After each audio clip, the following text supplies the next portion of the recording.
Hi, it's Malcolm Campbell again, and I'm here with some radical ideas about aging with joy.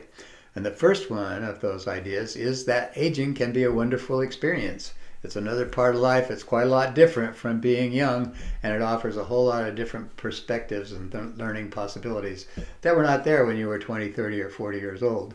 The second thing that I want to offer is that in the process of aging, the way that what matters for you about it is that you feel good. Nothing, in fact, nothing matters so much as that you feel good. And that's my second radical idea. That's what we're asking you to pay attention to today.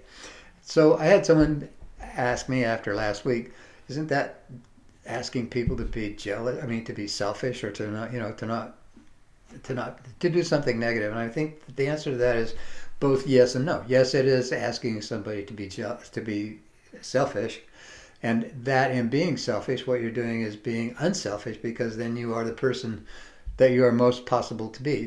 For you to be the best person, the best you that you can be, you're going to be, chances are, in a state of feeling good.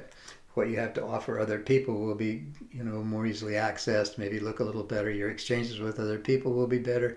All that stuff happens. A great deal of positive stuff happens when you feel good that does not happen when you're not feeling good. So I would say, yes, that's a kind of selfish that's enlightened, and it's a good idea to move into doing that.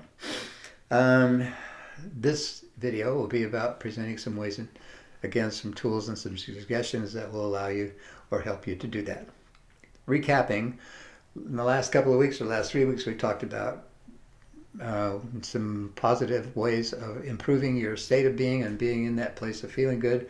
And they include being very much in the present rather than being wallowing in past stuff or being concerned about too much about what's going to happen in the future.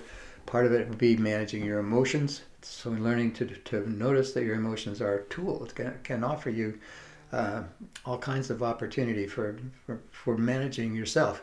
They're tools for that.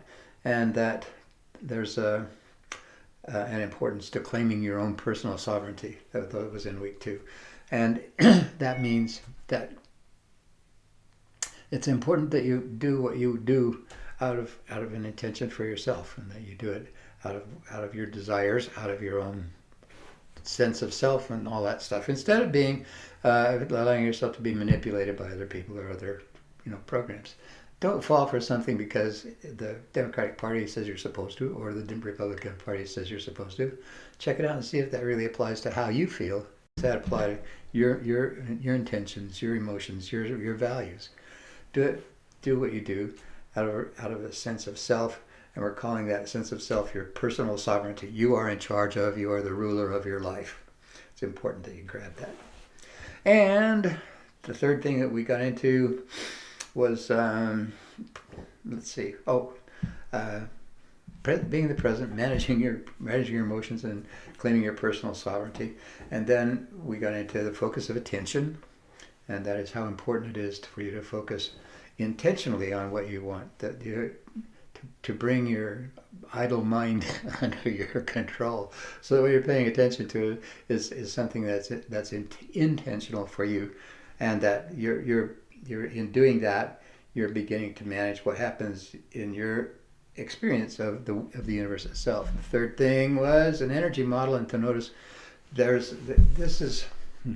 I don't say that the energy model is true. I just say it's a good working tool. I don't care if it's true or not. It works. And the energy model says that all things are made from energy, that it all began with the Big Bang, and everything that happened after that was the universe expressing through its amazing, intelligent energy, expressing itself in all these ways that become things that we recognize. That we are a part of that. We, that is you and I, are a part of that intelligent expression, and we are part of, we're part of that energy event. So we then, being energy people, what we do is I think we could be called energy transducers. There it is. We bring in energy in one form and we put it out in another form, and that would be like, so taking in an idea or an intention or reading some stuff that gives me some thoughts, put those thoughts together, create a video that I offer to you. That's a transduction of energy from one kind or several kinds into another kind. That's me moving energy through the transduction of process of my own. And so it's like that. That's the energy model.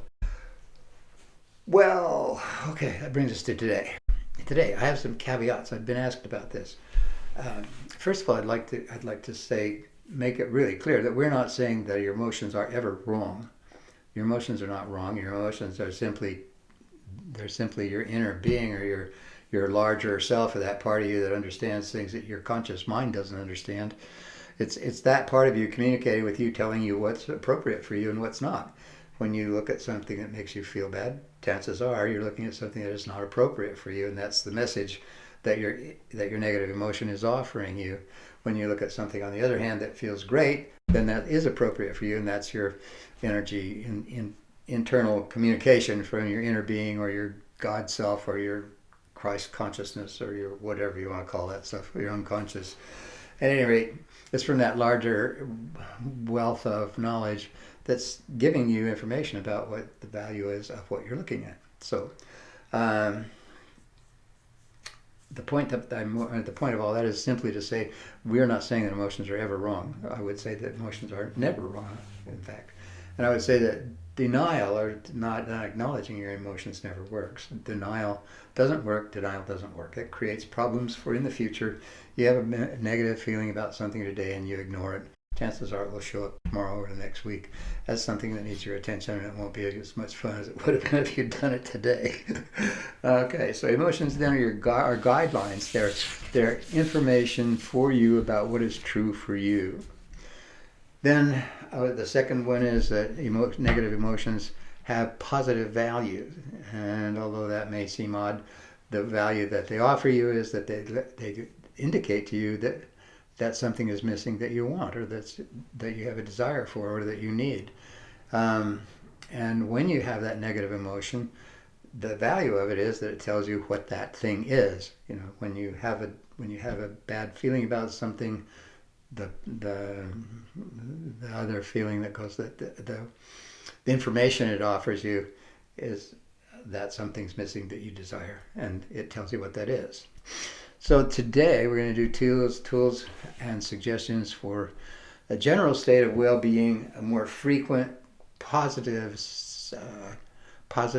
state of being, and we're going to recognize that the tools we're talking about are not going to be very effective for big tragedies or big losses.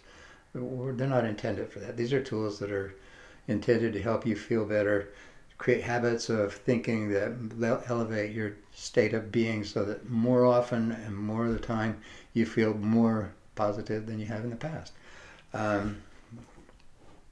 It's true that there are things that happen that are awful or terrible, and that probably every life has some experience of that. These tools may help you get through something like that, but they're certainly not going to make those kinds of things insignificant or make them go away.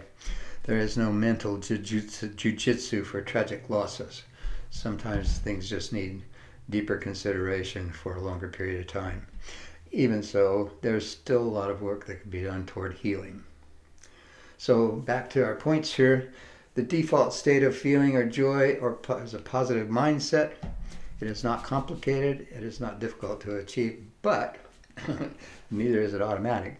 Because we're hardwired, the human being is hardwired to be scanning for threats. It was kind of built into the system a long time ago when there was a need to keep you aware of bears and tigers that might want to have you in their mouth, and it was a better idea if you knew about it and could kind of move away from that possibility. At any rate, that scanning for threats is the natural or normal way in which we function. And if you want to get beyond that, it does require paying some attention. So, feeling good, it doesn't require a lot of work, but it does require paying attention, and paying attention differently. This series is about how to do that. So we will offer today some possibilities, some things you could do. One is called choosing. You can choose to be in a different state. I will share with you that we generally choose the emotions that we feel. A lot of people want to argue with that. We'll get to it. Reframing is the second one. A time tool will be one. We've talked about it before. And then manage your energy is also in there too. So, for example, in choosing your state, choosing your emotion. Let us say, for example, by the way, I'm not saying you can always do this, but I'm saying in situations you can. It's situationally useful. Suppose you're at a traffic light, or a traffic stop rather, and you're kind of waiting for someone in front of you to get going. You have business to attend to. You're in kind of a hurry, and this person in front of you is apparently texting or doing something other than paying attention at the stop, and you're having to wait for them to go through. And if you're a regular, average California driver, you're starting to get angry, and you're starting to feel like hitting the horn or swearing or something like that. And what I'd like you to do is notice that in that state, you can make a change. In that state, you can choose to feel differently. You can choose to look at yourself differently, because your thoughts precede your feelings.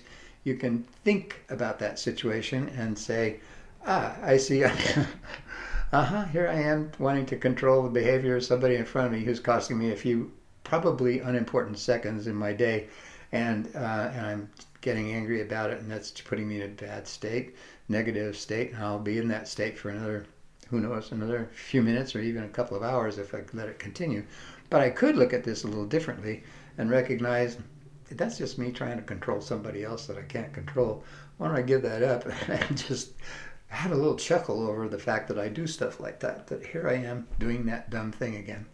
And what will happen in that event is that you will feel yourself get lighter. You'll have we've talked about what positive emotions feel like, and you'll start feeling those things. If you drive away into the next period of time, whatever that is, instead of feeling negative, instead of being grumpy or grouchy about it, you'll be feeling, you'll be feeling amused and entertained by the experience. Same experience, just a different choice, choosing to feel different. Then reframing is another thing you can do. That word's getting kicked around a lot recently, and I would like to define it as being, reframing simply means changing your perspective. And the metaphor of reframing is something like this.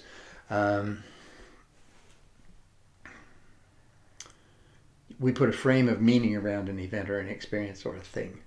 And if we change the frame, we change the meaning of that experience or thing. And so it's simply a matter of changing perspective. There's a story of a woman who had this sort of OCD relationship with her living room carpet. This supposedly is a real event. And her carpet showed the vacuum marks really clearly when it was vacuumed. And so she had a feeling that when the vacuum cleaner marks were there and the pattern was visible, that everything was okay. Her house was clean and tidy, but people would walk across her carpet and mess it all up, and then she would feel like it's not clean and tidy, and she was upset about that. Well, she knew enough to know that didn't make any real sense, and she went for some help, and the person who helped her to see it differently. And the way that she saw it differently was he helped her to see that if there were no marks on that carpet after it had been vacuumed, if it just stayed that way, what that really meant is that she was alone. There was nobody in the house but her, and the people that were most important to her were gone. She was alone. That was all, and that made her feel really bad. Yeah, so she didn't want to be alone. And so what happened in that is that when she saw the carpets being walked on the next time, and from thereafter, she had a really warm feeling instead, because what it told her was that the people she cared about are at hand. They're right there in the house with her, and that made her feel very good. That is an example of a classic reframe. Change of focus yields a change of feeling and a change of energy, and now you should be in sync. She would be in sync with her desire, and it feels better. So it's about 30 seconds worth of work, and it comes out like that most of the time. So you can't use all of these tools, any one of these tools, for all things. They all work, some better in some situations, some better in others. But this group of tools that you now have in your kit that can be used for most of the things that make you feel bad, and to help you move from that to feeling good. And then moving to feeling good, what you're doing is creating more moments in your life that are positive indeed, positive in nature, and you yourself will feel like aging could be an experience of joy. So, thank you very much for being here. I appreciate you coming. It's nice to see you. And I'll see you next time. My name's Malcolm Campbell. You can find me at MC at Malcolm's House if you want to contact me. MC at malcolmshouse.com. And thank you very much.